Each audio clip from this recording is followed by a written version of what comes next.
નમસ્કાર મિત્રો, મારી ચેનલમાં તમારું સ્વાગત છે। મિત્રો, નેટ પેપર લીક સામે દિલ્હીના જંતર મંતર પર વિરોધ પ્રદર્શન હવે સમાપ્ત થઈ ગયું છે। સરકારે વિરોધીઓની બધી માગણી સ્વીકારી લીધી છે અને કેન્દ્રીય શિક્ષણ મંત્રી ધર્મેન્દ્ર પ્રધાને પણ રાજીનામું આપી દીધું છે। જો કે આ વિરોધ પ્રદર્શન દરમિયાન વડાપ્રધાન નરેન્દ્ર મોદી વિરુદ્ધ કરવામાં આવેલી ટિપ્પણીઓ પણ ચર્ચામાં આવી હતી। આ મુદ્દો હવે સંસદના ચોમાસા સત્ર દરમિયાન ઉઠાવવામાં આવ્યો છે। ભાજપ શાસક કંગના રનૌતે પણ પીએમ મોદી વિરુદ્ધની આધારજનક ટિપ્પણીઓની નિંદા કરી છે અને પ્રશ્નો કર્યા છે કે આ લોકો કેવા પ્રકારના વિદ્યાર્થીઓ છે।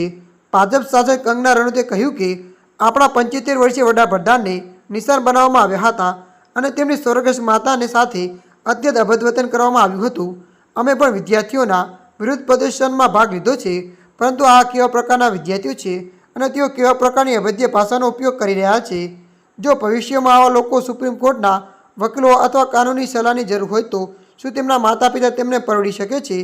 તેમની પાસે તેના માટે પૈસા ચૂકવવાની કોઈ સાધન નથી। અમે 16 વર્ષની ઉંમરે અમારી કારકિર્દી બનાવવાનું શરૂ કર્યું। અમે ક્યારેય અમારા માતા પિતા પર બોજ બનવા માગતા ન હતા। એક સમાજ તરીકે આ મારા માટે અસ્વીકાર્ય છે।